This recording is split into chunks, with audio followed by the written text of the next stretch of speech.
verdade, o que aconteceu foi que no regime do Código de 1916, o regime legal aplicável subsidiariamente no silêncio das partes era o regime da comunhão universal. Todos os bens se comunicavam, qualquer que fosse a causa da sua aquisição.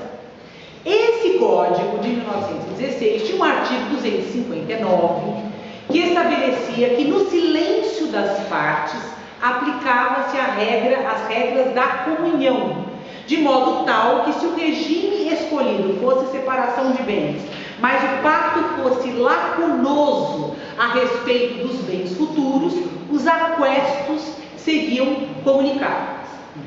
Por conta desse artigo 259, que abriu essa porta, o Supremo Tribunal Federal a escancarou com a súmula 377, estabelecendo que no regime da separação legal obrigatória são sempre comunicáveis os acordos.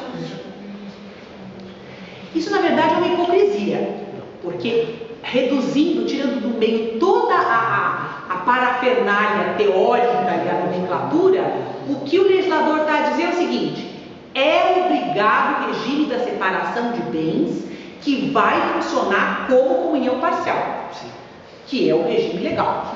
Então não é obrigado nada. Então quer dizer, no cenário atual, admitir a subsistência da súmula 377, a meu ver, e esse ponto de vista é altamente minoritário, é uma excrescência. No Código de 16 tinha alguma justificativa. Por quê? Porque o regime era a separação, era a comunhão universal de bens. O regime, para proteger determinadas circunstâncias, para proteger o patrimônio do nubente, o regime era da separação obrigatória, que era mitigado para se chegar ao meio termo. Então, aquele que tinha que se submeter a um regime legal ficava submetido a um regime de comunhão parcial. Hoje em dia isso não tem mais o menor sentido. E o que tem de verdade no cenário que se enxerga é uma resistência muito grande ao artigo 1641 do Código, que impõe a separação obrigatória de bens para pessoas maiores de 70 anos. Também aqui eu tenho uma opinião minoritária. Eu acho que essa resistência à constitucionalidade do artigo 1641, ela é mais politicamente correta do que efetivamente desejada pela sociedade. O que acontecia? Quando havia, antes de 2010, quando havia a fixação do regime aos 60 anos, isso realmente começou a incomodar o homem moderno. Concordo que em 1916, aos 60 anos, o cidadão estava próximo do fim da sua vida. O Código vigorou muito tempo, a expectativa de vida foi altamente prolongada e começou a incomodar demais, especialmente pessoas da minha idade, a você começar a enxergar que depois de amanhã eu vou ser juridicamente incapaz de decidir sobre qual regime de bens eu vou casar. Inúmeras vozes recorrentemente se levantam para dizer que é inconstitucional essa discriminação, que na verdade a imposição de um regime de separação obrigatória é um reconhecimento tácito de que o cidadão com mais de 70 anos é juridicamente incapaz. Aí eu me pergunto, será que é isso mesmo? Será que a sociedade pensa assim? A minha experiência prática, na minha vida prática, a sensação é outra. É de que essa questão de impor um regime de separação obrigatória para pessoas que têm 70 anos é uma certa zona de conforto, porque o cidadão que já amealhou todo o seu patrimônio, que tem filhos e netos, que vai se casar com uma pessoa mais jovem, que está apaixonado, mas ele não precisa colocar na pauta a questão do regime de bens do casamento. Eu já atendi inúmeras pessoas contraindo segundas núpcias e eu disse, não, no seu caso é obrigado a casar sob o regime da separação de bens. E o cliente sempre faz um sorriso e diz, que bom, acabei de me livrar de um enorme problema de ter que explicar para a nubente que ela não vai participar do meu patrimônio, que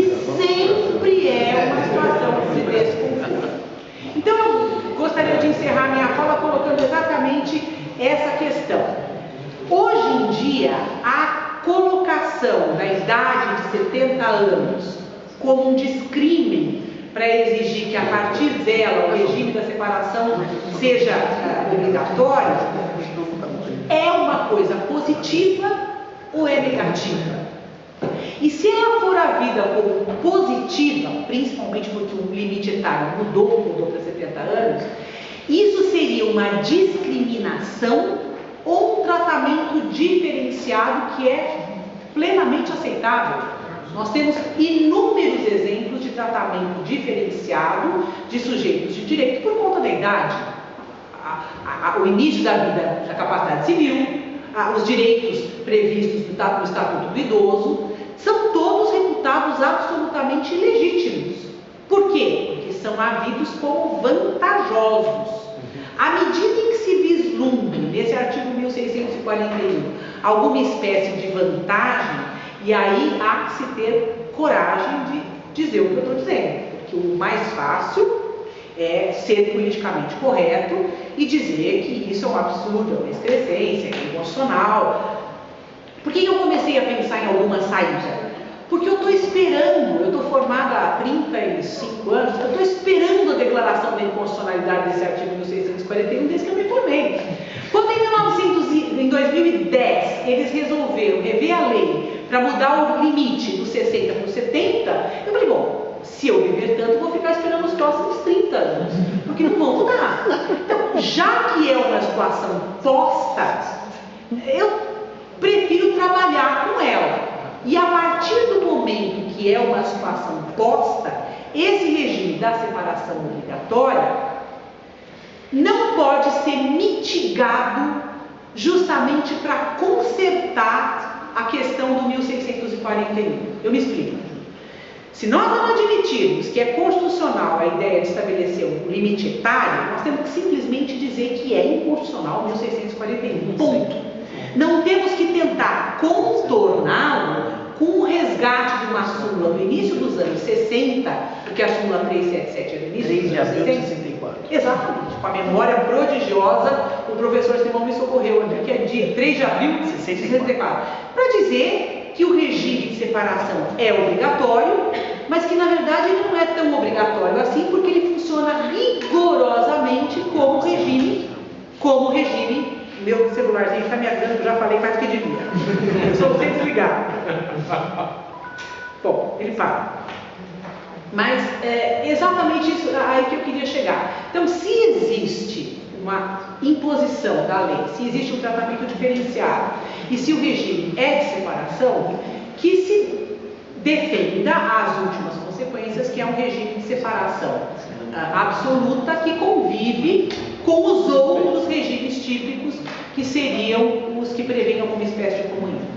Apenas porque eu disse antes que me referiria a isso, só para não deixar passar em branco, eu estou encerrando, eu acho muito importante a questão de se estabelecer em todas as letras que o regime patrimonial, nos regimes que estabelecem comunicabilidade de bens, não prescrevem nenhuma sorte de condomínio entre os cônjuges. Isso é importantíssimo que se tenha presente e produz efeitos práticos inúmeros. Há um estado de indivisão patrimonial característico da mancomunhão do direito alemão, do condomínio de mão comum, em que a coletividade não tem nenhuma possibilidade de exercer direitos sobre os elementos da universalidade, ou seja, A e B não são jamais titulares de metade ideal do imóvel da rua A, ou do imóvel da rua B, ou do imóvel da